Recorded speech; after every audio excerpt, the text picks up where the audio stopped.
Okay. Linawin ko lang yung video na ginawa ko kasi meron akong video na ginawa about subdivisions and maraming tao hindi... Well, marami kasing beginner na naka-follow. Anywhere you can expect na mas maraming beginner talaga kaysa sa mas advanced, no? And may iba na nambabasya na I totally expect that. Okay lang kung ayaw nyo matuto. Or okay lang, di go lang. Bash nyo lang ako kasi dadami lalo yung followers.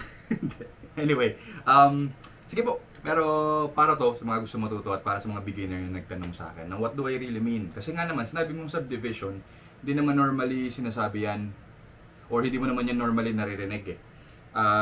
Usually maririnig mo yan sa mga nagtuturo. Subdivision. Ang subdivision, hindi yung subdivision na like tinitirahan ng bahay, may subdivision na tinatawag sa music. So, di ba division? May division, may subdivision, mas maliit pa na division. So usually, sa drums we count 4-4. 1, 2, 3, 4, di ba? 1, 2, 3, 4. Yun yung quarter notes na tinatawag. So kada tunog ng metronome, merong quarter notes. Ito siya. 2, 3, 4, 1, 2, 3, 4, 1. So yun yung unang subdivision. Yun yung medyo malaking subdivision which is quarter note. Now, in between those clicks, may tinatawag tayong 8 note. Kada tunog may dalawang palo or may dalawa kang gagawin. So kahit bass drum yun, 1 and 2 and sample ko, ito naman yung 8 note. Mabilis lang yung pacing natin, no? Pero ito 8 note.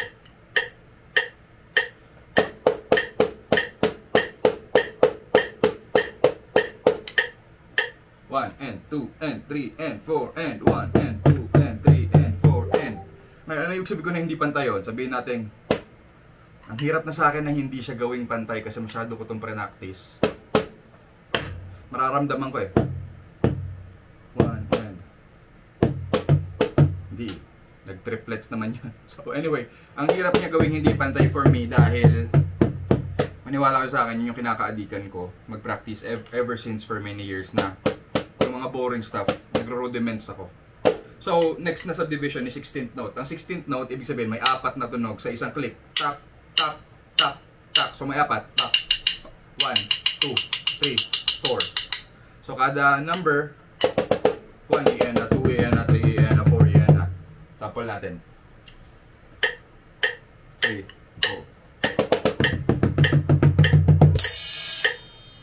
4. Yun, ang 16th note. Tapos may susunod pa dyan. Actually, meron pa ako hindi diniscuss which is triplet. 8 note triplet. Tatlo siya kada tunog. 1, 2, 3, 1, 2, 3, 1, 2, 3, 1, 2, 3, 1, 2, 3. Oh. May susunod pa dyan which is 16 note triplet.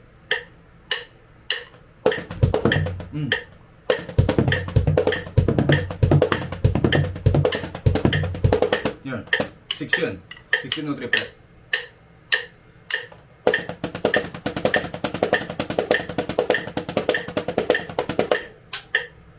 Yung division na yon, yung subdivision na yun is 6 siya kada tunog. So yun lang naman na sinasabi ko, no? Na hopefully, kung magcha-chops ka, walang masama sa chops, pero make sure na within the grid, within the proper grid. Kaya sa isipin mo yan. Kung hari, another way to look at it is for example, 1 kilometer. Ano yung gitna nun? 500 meters. Nasa eksaktong gitna yung palo mo, na 500 meters kung 8 notes. Pero kung like iba-iba nga, like kalat-kalat ka nga na yung iba 300 kilometers, yung iba 800. Kumbaga parang magulo kasi siya kapag wala ka sa proper na ano. So, bago ko tapusin tong video to, ang general tip ko lang is that practice your rudiments, single strokes, double strokes, flam, tapos paradiddle, in different subdivisions. Quarter note, 8 note, 16th note. Kung kaya mo ng 16th note triplet din, tapos kaya mo rin ng 8 note triplet, practicein mo yun. Lalo na kung 32nd note kaya mo. Most of the chops right now is nasa 16th note triplet tsaka 32nd note eh. So kung kaya mo yung mga rudiments i-practice ng ganun, o okay subdivision mo, gaganda yung chops mo. Okay?